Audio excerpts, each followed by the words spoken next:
Hey, what's up, everybody? This is Tony Robles. Welcome to another episode of the People's Poet Podcast, also known as Triple P.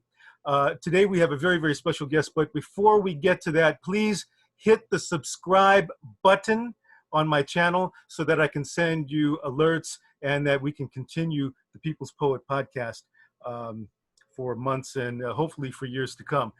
Filipino-American History Month is here. And our special guest is none other than Oscar Penaranda, also known as Mr. P. Welcome, Oscar. How you doing? Okay, thank you for asking me to be here. I'm doing all right. You know, just a little bit of information about you. You were born in Borugo, Leyte, and left from Manila, and you left for Manila at the age of 5. And as you turned 12, you left Manila for Vancouver, Canada.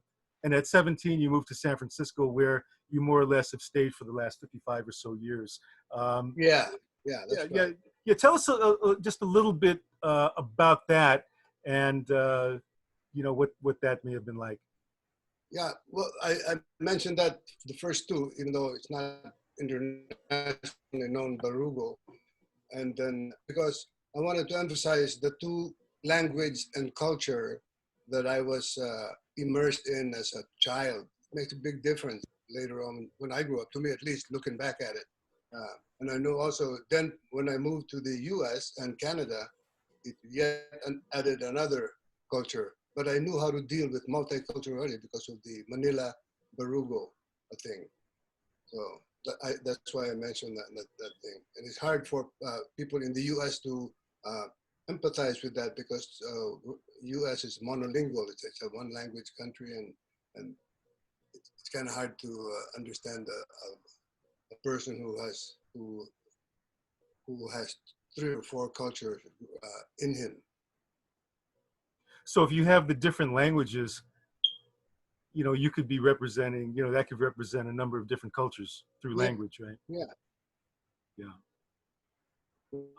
And then that thing about the big city life in Manila, I got hip to the jive, as they say. Yeah. But before that, I was born in the country. So my roots are in the country, and I appreciate that too. And I always went back to those roots every vacation time. So really, it was not like I left one behind and went for the other. It was really both. And then the third one was the English that I had to speak in school when I got to Manila. In school, it's 80% English. There's only one subject that in our language, Filipino, Tagalog at the time. I think I forgot what it was called. I think it was called Tagalog at the time when I was taking it. You know, I'm speaking to you. You're in San Francisco. I'm in Western North Carolina, and I've been here for a little over a year. And what I didn't realize was that there is a Filipino community down here that's been here since at least 1964. Yeah. However, we do know that the Filipino presence in this country goes way, way back prior to 1964. So could you talk on that? Because you're a scholar, you're an educator, and you're very, very knowledgeable on this. So, you know, things that maybe people don't know about that and things that Filipino Americans absolutely positively should know. Yeah. I think where you are now, South or North Carolina? North Carolina, the western part of North Carolina. And then like to Virginia, that's kind of not too far from Virginia, right? Yeah, we're I think one state below. Yeah, that's because the first English settlement was in Virginia, Jamestown. Remember, it was Jamestown, 1607. You remember that in your history book. But 20 years before that, 1587, Filipinos were already in what is now California. It was in the log of Pedro de Unamuno's voyage, Spanish captain from Mexico. They went up and down the coast of Baja California and California. In one of those ventures, in his log, he recorded 6 Luzon Indios. Luzon Indios in the records of the Spanish was one way of saying they're not Filipinos. They weren't called Filipinos then. You know, in the Philippines, it was all the different natives of the Philippines. But they were what we now see as Filipinos. And there were 6 of them.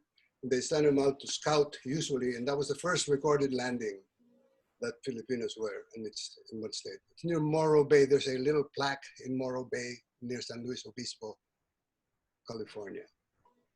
1587, so that's 20 years before Jamestown. 20 was Mayflower, so 37 years or something before the Mayflower.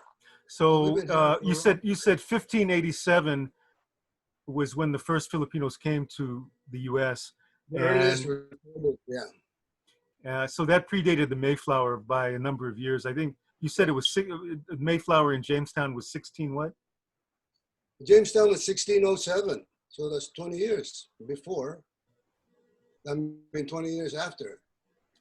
So that was part of the, I guess that was part of the Manila Galleon trade. Yeah, that was part of the Manila Galleon trade.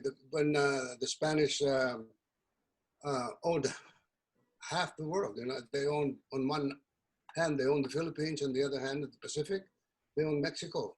And they established their trade, became known as the Manila Galleon trade.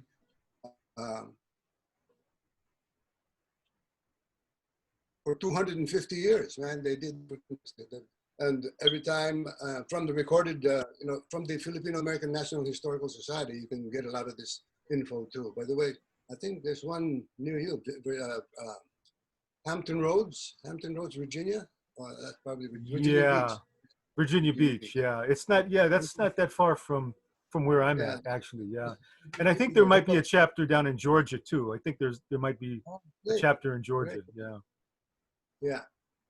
But they had the early Filipino presence is well documented, as I'm telling you now, all over the place. It's not, so there are things on websites where you can find in libraries and also in books. If you want specific titles, there's a lot. But basically, the Filipinos, the settlement, it was not a settlement until the 1700s. That's the Louisiana people, Filipinos. The first settlement recorded was around the hundreds. The dates are kind of not really that confirmed to me. There's some, but from those Manila Galleon people who, when they landed here in the Americas, didn't really want to go back to the galleon. I mean, what would you? Do you want to go back to the galleon? Well, you're like one of the slave ship. You come over here and see half-naked Indian women. What the hell? Stay here, maybe. And then they're kind of. So they did that in what is now Acapulco, Mexico. They had their little communities there. Starting in 1565, dude, Legazpi established that Manila Galleon trade. Miguel Lopez de Legazpi, the governor of Mexico, who became the first governor of the Philippines. And they established that route for 250 years. So I guess, oh, go ahead, I'm sorry. That's the Philippines here in the Americas pretty much coincides with the Spanish presence in the Americas. So around that time, and the Spanish presence in the Americas predated the British and the other Western European presence in the Americas. So, like I guess, like most colonial colonizer, voyages and all of that, it was predicated on these nations wanting to get rich. They wanted to extract wealth extraction and using labor that they didn't have to pay for. There was one other thing that one other really big thing that I know you know a lot about that maybe a lot of Americans, a lot of people don't know about, and that would be the Filipino-American War. Mm-hmm. Yeah, that's one of those things that are hidden, whether deliberately or in the histories of both Philippine history and U.S. history. It's there, but you really got to look at it, and it's not really there. It's just as an institution, most people haven't really read about it in schools. I don't think I have read about it.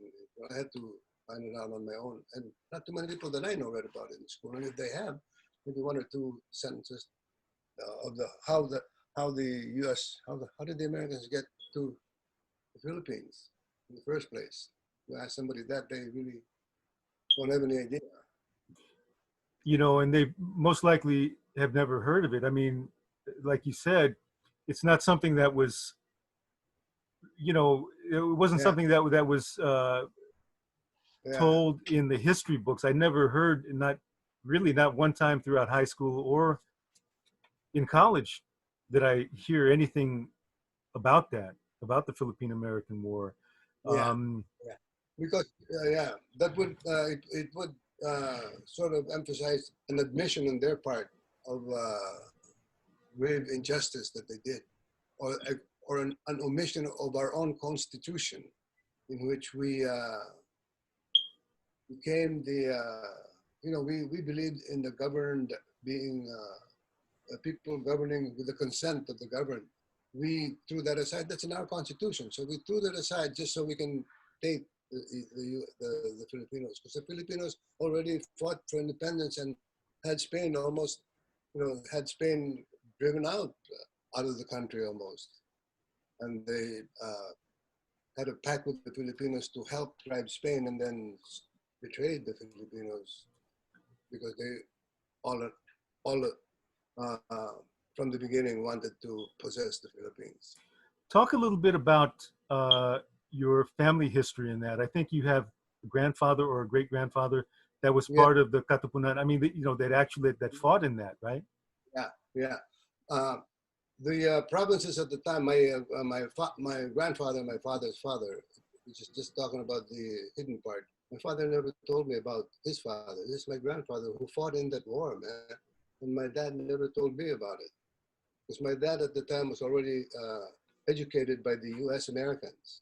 So he grew up at the U.S. American School with U.S. American ideals. And his father sort of fought against the U.S. coming into the Philippines, because his father, my grandfather, uh, fought against, for the sovereignty of the Philippines, was independence. So fought against both Spain and the U.S. But it was really mainly the U.S. when he became active in the campaigns, and he was active in the campaigns in Samar and Leyte, my grandfather, in the war. Um, that war was um, an oral history type of war in my town. Nobody read about it. You want to know about it, you had to tell people about it, and people really didn't want to. And there was like a generation before me. My relative in Hawaii, my only relative in Hawaii, was the first cousin of my grandfather. And this dude had two children in Hawaii who became my uncles, but I was older than them. And they were my only relatives in Hawaii. So that was, to me, it was a war that was, I don't know, it was, I'm pretty sure it was designed because we at the United States had to admit in that history that we violated our own constitution willingly, just for business, just for empire. There were many Oh, labor, empire, yeah, yeah. many You said reasons. something very interesting a second ago. You had you had referred to the U.S. You had referred to them as U.S. Americans, and I don't want to get too far off the Yeah, subject, but I think it's yeah, worth it's worth just kind of stating why it is that you yeah, refer to America, yeah. or you refer to the country as U.S. America.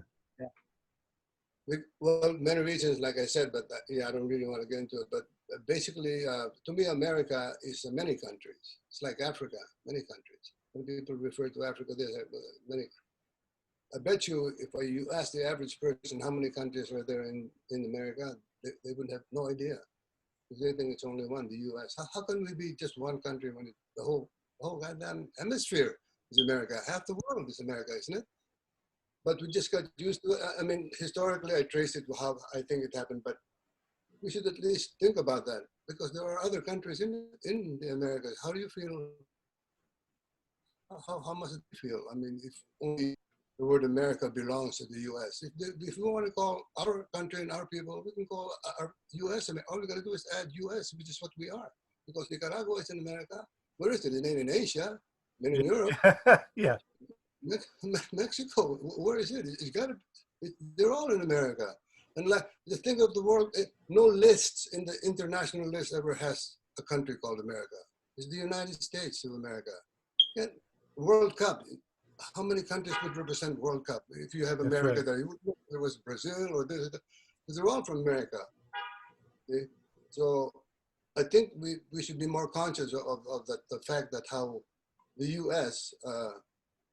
Appropriated through its hegemony the word America. It happens in history, many words like that. So that's why I just qualified. If I want to mean here, U.S. American, that's what I will say. If I have to make an out of American, I just don't want to confuse, and I also don't want to disrespect the other countries in Yeah. America. Yeah. Can you talk about you know, how Filipino-American history came about? We know that it's celebrated in October. I think Yeah, you did touch on Morro Bay, but if you could just touch on yeah, how it came about, you yeah. know, within the context of social movements here and perhaps Mhm. even social movements back home in the Philippines. Yeah. Okay, first about the date, the month. We picked October because the time that I was describing about the 6 Filipinos who were out in Morro Bay, that was October 16th. October 16th. Yeah, it was October 16, 1587. That's why we picked October, American History Month. Also, that is the meaning or the scope of Filipino-American history. Because people who are Filipinos or who are new here might think that it's anything Filipino could be put in Filipino-American history. No, Filipino-American history is because a lot of my friends was born here, I grew up here, we got tired of not having our stories told. People here, we just got tired of it. So our elders, people like Dorothy Cordova, and then decided to let's put our stuff together and record our own history and have others demand from others to tell our stories because we got plenty of stories. So, anyways, what's the question now? I was drifting away there. Well, what the significance of October, and Yeah, I think you did answer some of it about the American how stuff. it Yeah, came the Filipino. about. Whose idea was it? I think you said it was Filipino-American National Historic Society. They were the ones that came up with the idea of having Filipino-American History Month, right? Yeah, they struggled for it. They took the process. They wrote. They went through all different steps and steps. So it was a tedious process, but they did it. They did it state by state. I think it's so that's why so many states. I think 30-something states have that as a Philippine American History Month. But people who are new sometimes confuse it with anything Filipino. Like they might talk about anything Filipino, like the Tinikling or Lumpia. They think it belongs to Filipino American History Month. But the stuff like that, the celebration of our culture in the Philippines and Filipino history there, it only applies if it involves U.S. policies like the Filipino-American War happened in the Philippines. But that's part of Filipino history and Filipino-American history and U.S. history. If it involved US, it involved us. So otherwise, if it doesn't involve U.S. Policy, only the Filipinos. So, What are some of the things that you know, Filipinos, you know, Philams that were born here, born in the U.S., mm-hmm. and Filipino immigrants that, you know, come later on? You Mm-hmm. know, what are some of the things that, you know, Mm-hmm. they might clash on or not connect on Mm-hmm. immediately, right? That you've seen in the Mm-hmm. community as an educator or just, you know, being just in the community. Mm. Yeah, I started looking at this when I had to deal with or look at it in literature. You know, the way we write. You know, you're a writer, right? So you know when somebody is Filipino American writing a story or a poem, and then you sort of know when it's a Filipino poet from the Philippines. They have that sensibility. They have different sensibilities, right? So I decided to sort of check that out and what are some of the traits of those sensibilities. And so I think there's one is that the Filipino Americans here and the Filipino Philippines in the Philippines, the Filipino Philippines in the Philippines is the mainstream, the lowland Christianized Filipinos, probably or where all our parents came from, unless you're Ifugao pure or unless you're from the mountain tribes. But most of the times, most of the people here are the Filipinos from the Christianized lowland Filipinos. So they're the mainstream there. They come here, they're not the mainstream. The Filipinos who are born and raised here or grew up here, go to the schools here, go to the systems here, they know they're not in the mainstream from the get-go. So they have a different attitude already. One was in the mainstream, the other one out of the mainstream. So they have a different attitude, and sometimes those two clash, and they don't understand where it's coming from. Don't understand. People in the Philippines sometimes my elders, my contemporaries, and others say, "No, what are you complaining about, man? You're here.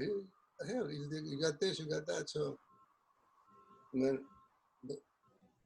they think that that's no. I mean, we're complaining about being out of the mainstream. They don't know that. See, all the different types of things that we're not. Our art is not there. Our stories are not there. We're not on TV. We're not in the books.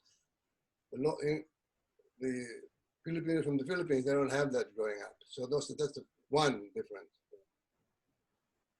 And because of that being on the peripheral of things, we Filipino-Americans born here usually are more interested in things in the Philippines that are out of the mainstream of the Filipinos. And they don't get that. Yes, yeah. Oftentimes the ones in the from back home don't understand, you know, why we gravitate or we would even want to know about that. Yeah, you know. So I think there's a lot of dialogue, between Filipinos' perceptions and actual behavior. So I think if they have also a different type of how do you say it? We like the Muslims. We know more Muslims about some of about than the mainstream Filipinos in the Philippines know about Muslim history, or the interest in the dances, the South and things like that. So they go over there. That's not really in their mainstream. So we favor or we're more interested in those things, and they don't understand sometimes why we are interested in those things. They're not that's like what you're saying. Yeah. And there are other things. Yeah. No, that's that's really interesting. I know, you having, been having lived, your youth in the Philippines, and then, moving to Canada, and then moving to San Francisco. I mean, I look at you as being, a colleague, and a fellow writer, but also a bridge to a lot of different things, where you can assume these different kind of realities, Yeah. and be a bridge. How did that work for you to be able, to kind of relate to the Filipino American, to the Filipino immigrant, and to be able to balance it out? Because it seems like, like with a lot of Filipino Americans, we're just, we're Philams, right? But Yeah. it's like you're Filipino American, but you also like Filipino Canadian, and then you're Filipino, juggling all of this, but doing it in a good way, in a positive way. Yeah. That's why, first, you don't really take it that seriously for me. I don't really take it too seriously. But I know that even when I was a kid, I was dealing with, that's from my friend Norman, that's his term, dealing with. Even when I was a kid, I was dealing with all kinds of different types of people, so that I was like a bridge to many things. I remember I would go out on weekends. I would go in the morning when we go out to go swimming. I had 4 or 5 of my friends waiting. And then when I would go, and like I was telling someone this, I was good at picking the talents of people. Of course, I didn't know this then, right? Looking back at it now, that's why I attracted 2 or 3 different kinds of people, because I kind of knew their talent. I knew good to see things. So anyways, I was probably, and then the culture was also like that. It was people to people, and then I was lucky in being trilingual and tricultural, really, when I went before I left the homeland. Yeah. I find that very, but it's a trip. at it, I just all kinds of crazy. The Filipinos are crazy, I laugh at them. Well, you're the author of two books, the poetry collection, which I thought I Yeah. had here, but the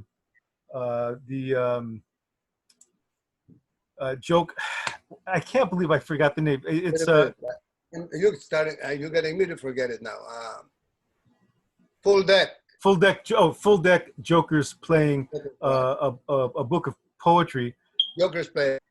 and then Yeah. a book of short stories called um, Seasons by the Season. Bay.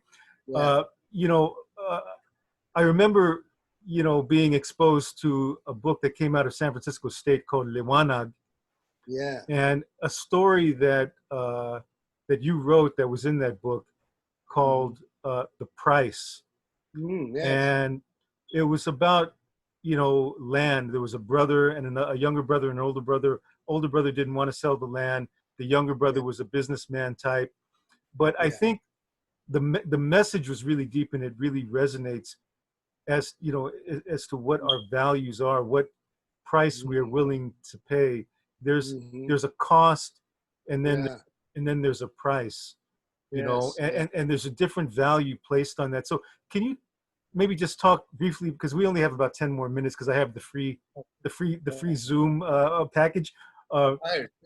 if you could just Expired. talk about the price, Mm-hmm. in terms of the price that that we pay, that in order to reclaim who we are, to take back our lives, and how sometimes that gets corrupted.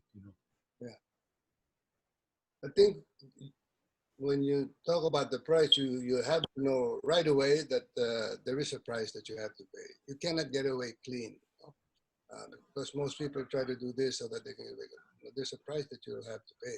Each one will have to pay a little different price. So I think the first one is to accept that you're going to have to pay the price, whatever choice you make.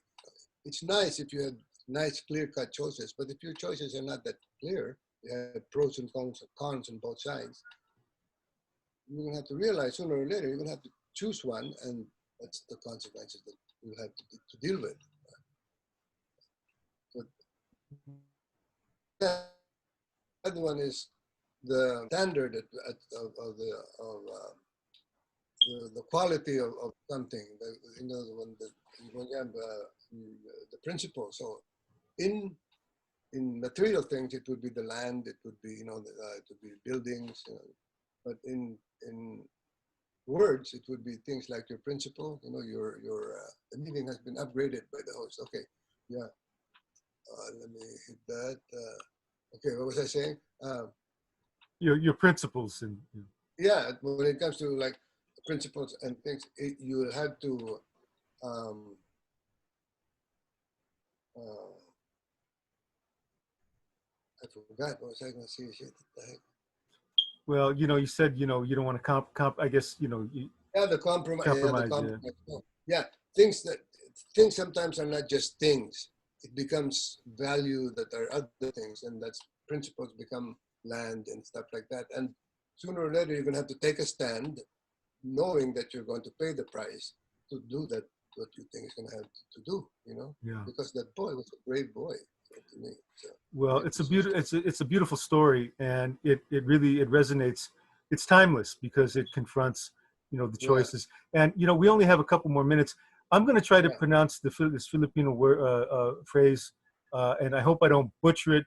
But if you can address it in terms Mm-hmm. of our kind of deep structure, our psychology, I think you Mm-hmm. called this. I think it's called, and forgive me if I if I don't get it right. Utang na loob. Uh-huh. Almost, you got it. Utang na loob. Loob. Utang na Two O. loob. Yeah, two If O's. Yeah. if you could talk about that, because when we were in the Yeah. Philippines, you had mentioned that Yeah. in terms of our Yeah. relationship as human beings to each other, um, on Yeah. this planet. If you could talk Yeah. about that a little bit.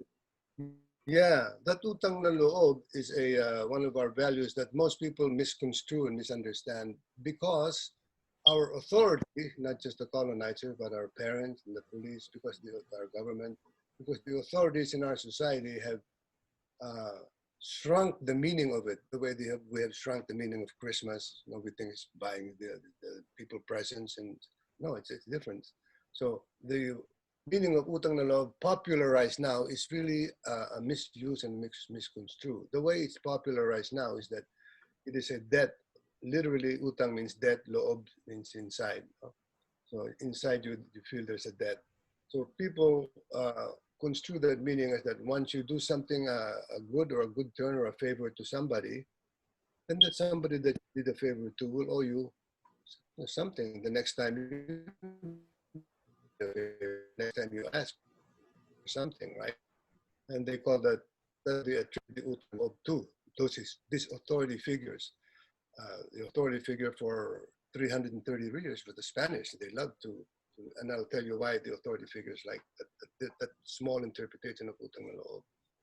That utang na loob, you know, you did me a favor, therefore, you know, to be nice to you, I'll pay you back. It's like most societies are. But that's not what utang na loob is, because the way it's interpreted now, not only do I owe you a favor back, your kids. I owe you kids, you know, your kids owe me the favor too, and then Oh, you I can, see. Yeah, yeah, yeah. damn kids and your cousin, all this, they know it all extends, and all this, and they abuse it, and it was first in the beginning. And here's the root of the beginning of the meaning. Utang na loob is associated with our inner core essence of loob, the inside of a person. Person is utang na loob. So in the inside of a person, you owe an utang na loob and our value of kapwa. Kapwa means I see you, because the Filipino never see he or she by herself. Never does she define things. She's the alone, and it's always in relation to something else. In the old. So that's all indigenous. I think most indigenous people are like that, and we forget our indigenousness through all this other stuff. And the indigenous meaning is that you are kapwa kita. Kapwa means you are a co-human being. You're a fellow human being. So and that utang na loob, you owe me a favor to be kind to me, is because you are a human being like me. You know, I owe you goodness because you're a human being just like me. There's no favor in this. See? Because if you get the favor, then it's you're indebted to your parent, indebted to the government, then you're indebted to your master. Who is going to have the debt if not the servant to the master in that kind of setup? See? Oh, I see. So So that's not the it real. became a whole power thing. Yeah, Yeah, it became a utang na power loob is thing. Yeah, everybody has that debt to each other to be yeah, kind. That's what yeah. it means. Well, Oscar, I think we're going to have to wrap up because, like I said, I do have the free package on Zoom. Thank you so much for being on Triple P, the People's Poet podcast. Oh, You know, month of October. Please get out if there are activities online, which I'm sure there are. Take part in them. If there's more information that you want on this, look up the Filipino-American National Historic Society, also known as FONS. They have information on their website. And again, Oscar Penaranda is the author of two wonderful books, Full Deck, Jokers Playing, which is a book of poetry. Also Seasons by the Bay, which is a book of short stories. He was also very instrumental in the seminal and the pivotal book called Aiiiieeeeeee, which was one of the first, if not the first, anthology of Asian American literature. And the reason that it's called IE, and I think it was spelled, what was Oscar? A and a couple of exclamations, because yes. in the movies, the Asian guy was always screaming IE, and he was holding a hatchet Yeah. or something. But Yeah. but again, Oscar, thank you so much, and You're welcome. You're welcome. we'll talk to you again soon, okay? All Uh, right. and from the People's Poet podcast, uh, you know, keep on keeping on. Take care, and we'll see you next time. All right. Okay. Good. Good to see you again. Okay, let's see here. All right, let me. Okay, end meeting for so.